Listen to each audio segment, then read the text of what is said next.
ministerio tiene que ser la inversión mayor en las zonas de pobreza y extrema pobreza.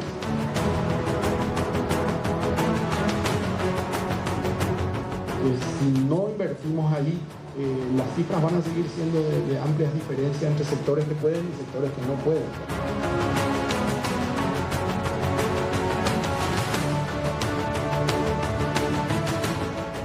Tenemos claro con esto qué hacer, cómo hacer y hacia dónde ir.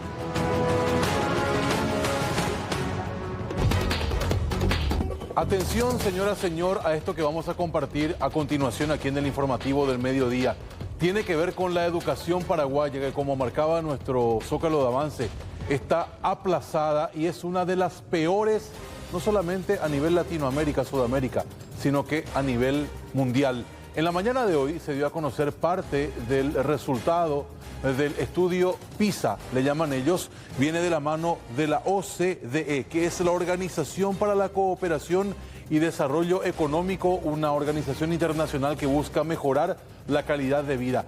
Va epas e iñandé a gente en este periodo de evaluación.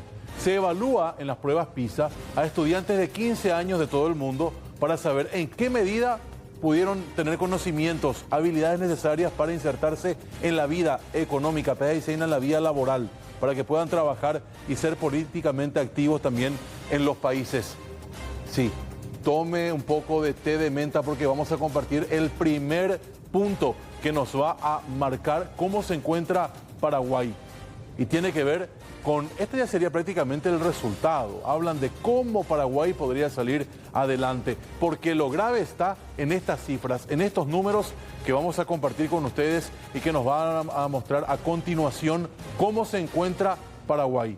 Sí, les decía, té de menta abundante. Paraguay es el segundo peor país en el área de matemática. Paraguay, Ñanenetá, se encuentra en el puesto 79 de 80 países. Palabras más, palabras menos, somos el penúltimo país que menos sabe en el área de matemáticas. Esto no termina acá. En instante lo vamos a desglosar con Amalia y con Roberto. Lectoescritura, el famoso castellano, comunicación, leer, escribir, interpretar.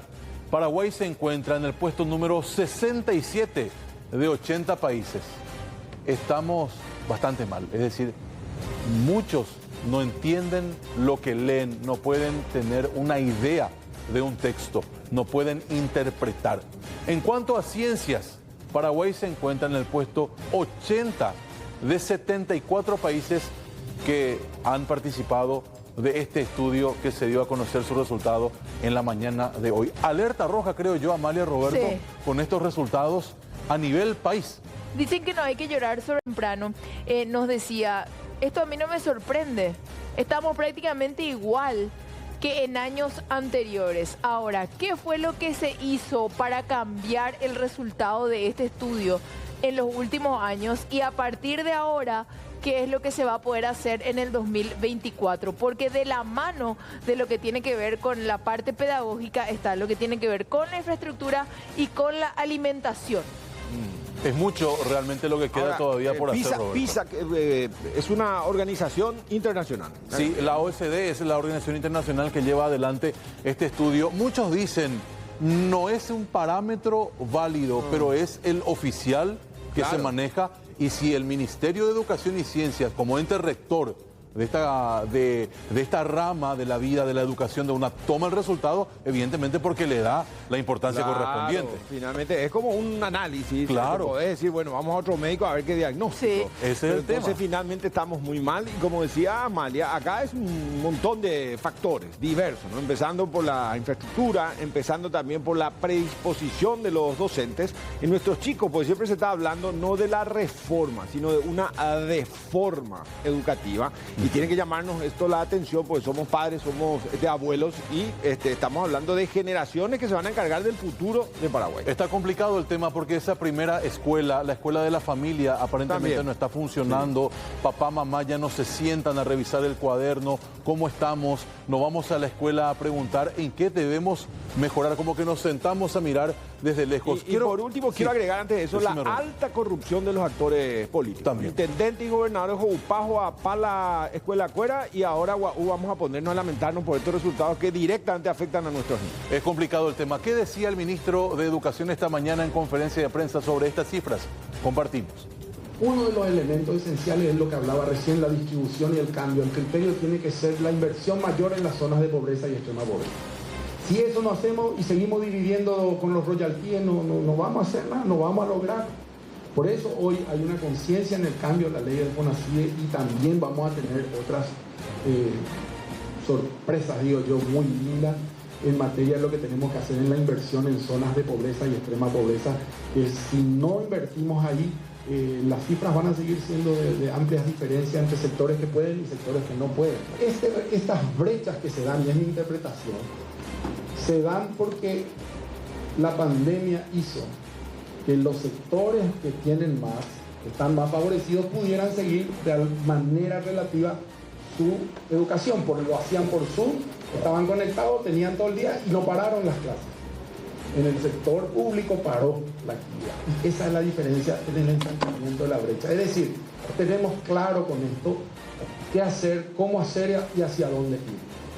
Y eso es lo que hoy podemos decir, que hay una diversidad de escuelas paraguayas en donde quiero rescatar algo. El material humano paraguayo es de primera. Nuestros niños son espectaculares. Separando en sílaba, hoy el ministro Luis Ramírez dijo: nuestros niños son espectaculares. Lo serán, claro, evidentemente es el capital más importante que tenemos. Pero ¿cómo nutrimos ese capital? ¿Cómo hacemos de que ese chico, cuando termina la primaria, la secundaria y debe ir a la facultad? Porque hoy lo que se critica mucho, Roberto, Amalia, es dejamos o calificamos el proceso o el resultado en el examen.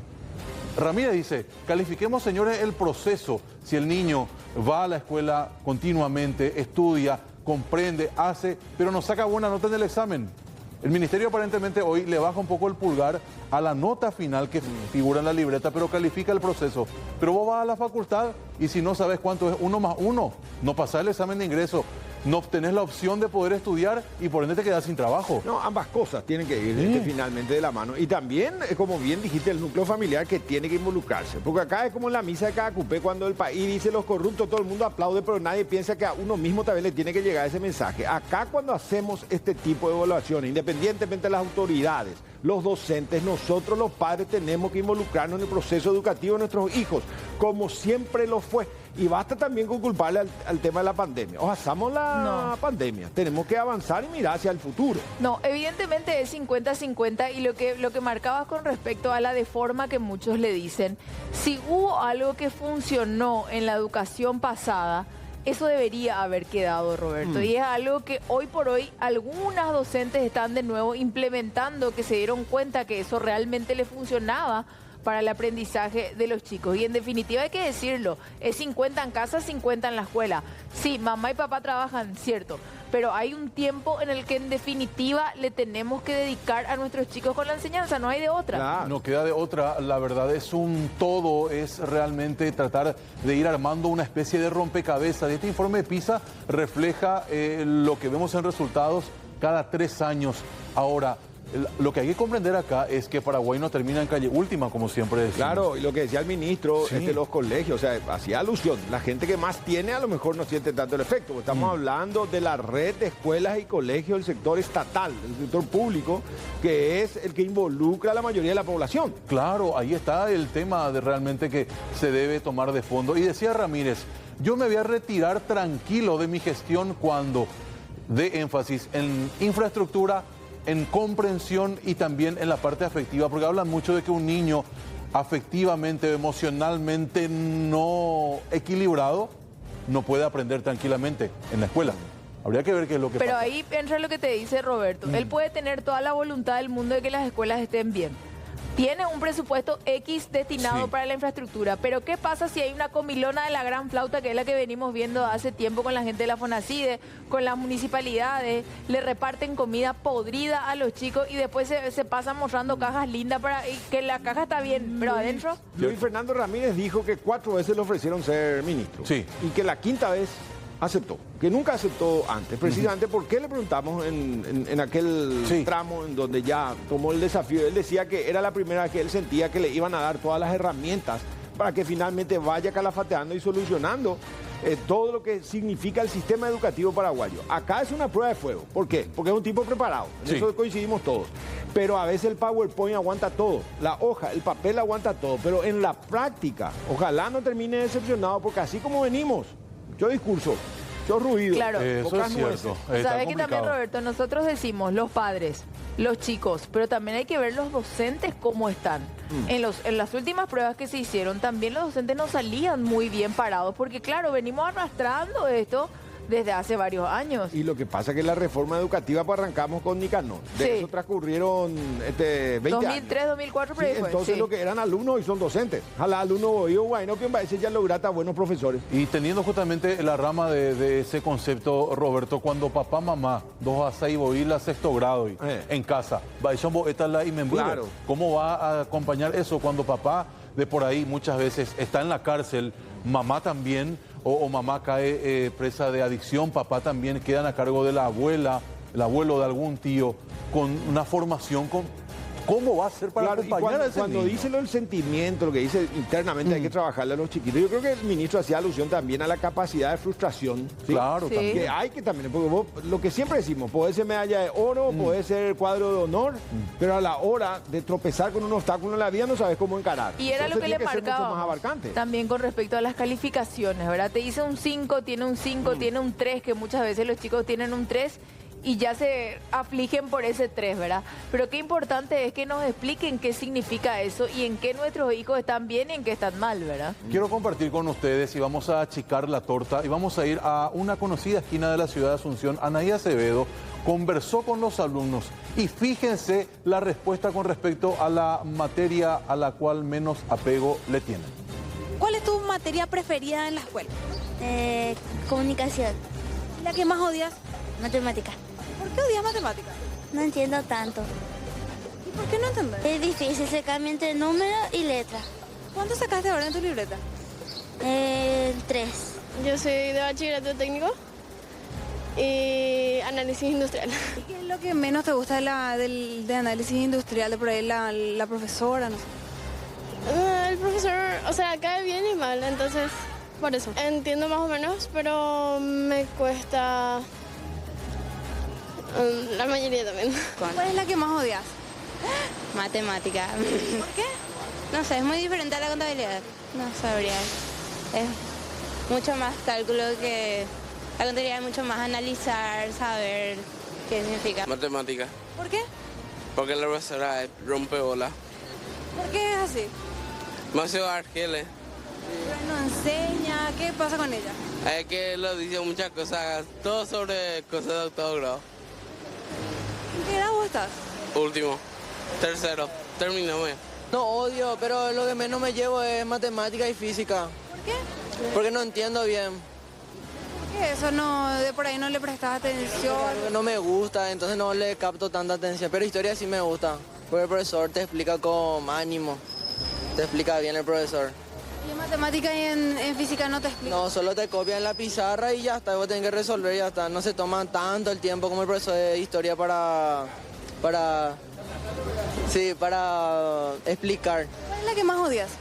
Matemática. ¿Por qué? Creo que la profe no explica bien. Siento que no le pone tanta energía, capaz, y eso desanima mucho a los alumnos. 15 minutos en una sola esquina de Asunción, 5 a 10 alumnos nos llevan a esta realidad. La mayoría dice, no quiero saber nada de matemáticas, no necesito y no la número. Complicado el tema, sí, pero hay que ponerle energía y hay que evidentemente ponerle ganas desde todos los sectores, alumnado, ministerio, familia, para que esto pueda salir adelante. Porque reitero, Paraguay es el penúltimo país que se encuentra peor en matemática, también muy mal en lectoescritura y ni qué decir en ciencias.